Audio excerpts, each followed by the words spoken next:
go. You're standing in the middle of that. Yeah. Ladies and gentlemen, it's not very loud at all, is it?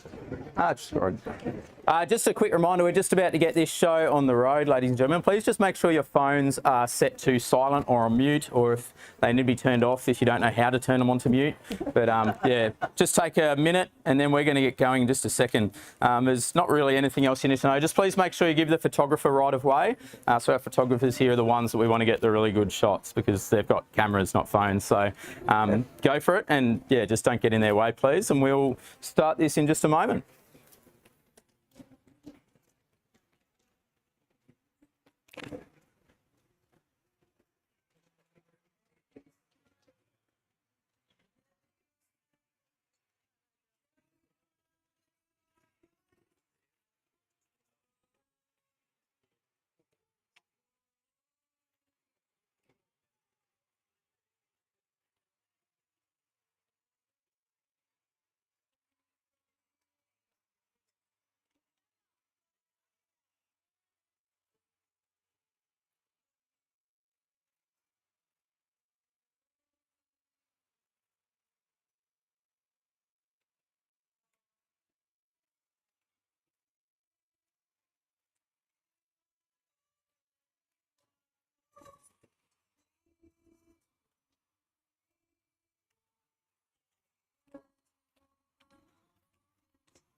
Fantastic.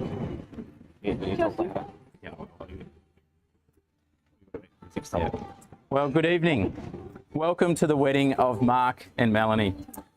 My name's Josh Cole. I'm the minister at the Mildura Church of Christ and today's celebrant, and I'm a friend of Mark and Mel's. Reverend Lovejoy was unavailable for this wedding, so they had to go to somebody else that they could get.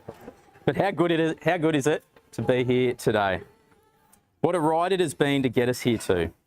As it is a fashion of a wedding in the 2020s, it's not really a wedding unless it's been rescheduled at least once. So for many of you, it's been great that we've finally been able to get to this highly anticipated day that we know has had many obstacles to come to on the way. And now we get to enjoy this great occasion with pretty much nothing stopping us from having a great night, which sums up the night ahead and sums up a night spent with Mark and Mel, doesn't it? Because Mark and Mel just love being around people. They love having a great time with family and with friends. So it's great that we could do this all together. Because today's about celebrating these two. And Mark and Mel are so grateful for everyone's presence here today. Whether you are from Melbourne or if you've travelled here from somewhere else around the state or around the country, Mark and Mel are so thankful that you are here. They're thankful for the input that you have in their lives. They thank you for the part that you play in their lives. They're also really stoked that you could make it here today as they celebrate their love and their relationship. Mark and Mel, thank you not only for your presence here today, but your gifts, your well wishes, your support that you've given them in their journey so far, and the support that you'll continue to give them as they continue as husband and wife on to continue this journey together. So as we begin this wedding ceremony today, I must first ask you both to declare your intent to be married. Mark, will you take Melanie to be your wife? Will you love her faithfully?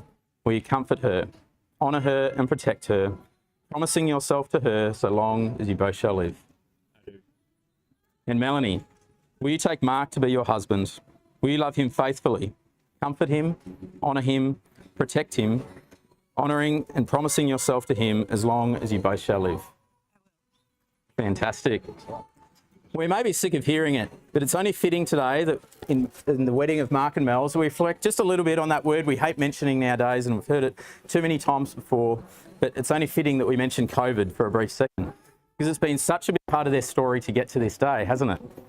Way back when we didn't understand the concept of what a lockdown was and what it meant to stay at our home and not go anywhere, Mark was developing what I'm sure was the most romantic proposal idea we've ever heard of. I have no doubt he probably will. It was going to be a really good proposal, I'm sure. We'll have to ask him about it later. And fortunately, Mark found out, got the news, unfortunately, I should say, that there was going to be a lockdown. Fortunately for Mark, though, the ring was ready. The ring was ready to go. So Mark was able to very quickly get to the jewellery shop before it was going to be shut for a very long time. It would have been easy for them to come up with the excuse and just say, oh, well, let's just elope, but they didn't come up. I'll come back to that in a minute. But as we know Mark, though, Mark's one not to let an inconvenience get in the way of him, stopping him doing anything. So he did what only seemed fitting for a guy like Mark. There's something that seemed very fitting for a guy like Mark. Why not propose in the lounge room? And that's what he did. Having no idea what was ahead of them, they planned their engagement with quite a bit of time for things to settle. After many booking inquiries and rebooking inquiries, we're finally here today. I mention this story because I think it tells us a lot about Mark and Mel. It tells us a lot about Mark and Mel's relationship and Mark and Mel's love that they have. Because they haven't let any obstacle or change plan or worldwide pandemic get in the way of their love and get in the way of their relationship. As I mentioned a minute ago, they would have been forgiven by some, not their parents, I'm sure, to just elope and get out of a big wedding day because they had every excuse in the book to not have a wedding after all the different obstacles that were presenting themselves. But they didn't. Because as many know with Mark and Mel, they love being around people. They love having a good time and they love each other deeply and wanted to share today with those closest to them, all of you guys that are here today. And then we get to share it. And after all these setbacks, how good is the weather today? How good are the conditions? I've never seen Melbourne this nice, to be honest. So it's so good that we can be here. Mark also wanted to make sure it was done at his wedding because we know how much he loves public speaking. So we now get to hear the vows that Mark and Mel will promise to each other, declaring their love and faithfulness to each other and a lifetime ahead that will be built on a foundation of these vows that they've made up. But they declare that love that they have for each other, which they're going to continue to show each other day and day after marriage. Mark, you get to go first. See all the green ones. Melanie, today I'm so lucky to marry. Hold it up closer. To marry you, my best friend. You're so loving, caring, and thoughtful. I'm so happy that you chose me to share an awesome life with. I ride all life's bumps with you, including hundreds of roller coasters. You amaze me, and I promise to love you for the remainder of our lives. Fantastic. Mel, you're the pink one. Hi, Marky. I can't believe how lucky I am to have you. We work so well as a team. You're my best friend and greatest supporter. You're the most kind, generous, and thoughtful person, and you're somehow always so chilled out, even when going on a crazy roller coaster or eating an insane hot sauce. Seeing you at the end of a long day never fails to bring a smile to my face.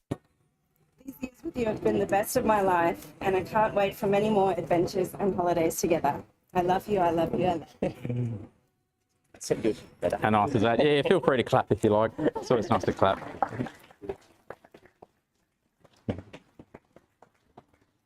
Another part of every wedding service is the exchanging of rings. The wedding ring is usually made of gold, symbolising the preciousness and purity of marriage.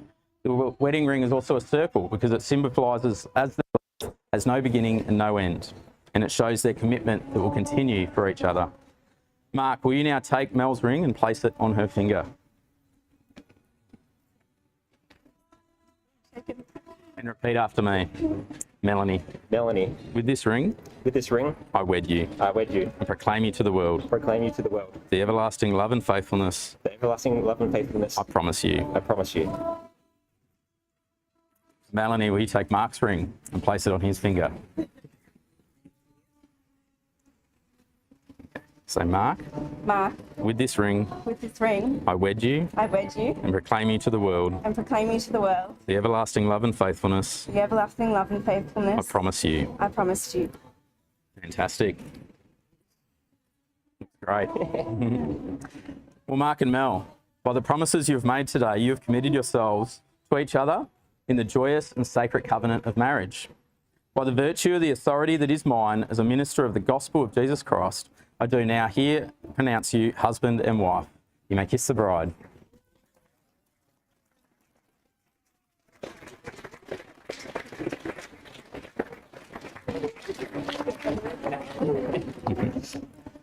Now we're just going to head over and sign the registry. So as I mentioned before, please give the photographer right of way while we do that, and there'll be some music playing while we're signing the things. Gosh. So you two go first. It's pretty cramped, so Mel might have to sit first, and then Yeah. yeah.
Yep.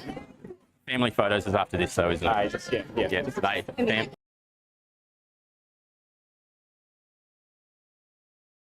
Good. Ladies and gentlemen, in just a moment, won't be long. The great thing about this venue is that we're at the reception venue as well. So we're just going to hang around. The drinks will start to be served in canapes. If you're not a member of the immediate family, though, we please just ask you at the conclusion of the ceremony to head inside again. And if you're with the immediate family, just please hang around on the balcony for photos. Any other instructions will instruct you as we get started for the reception tonight.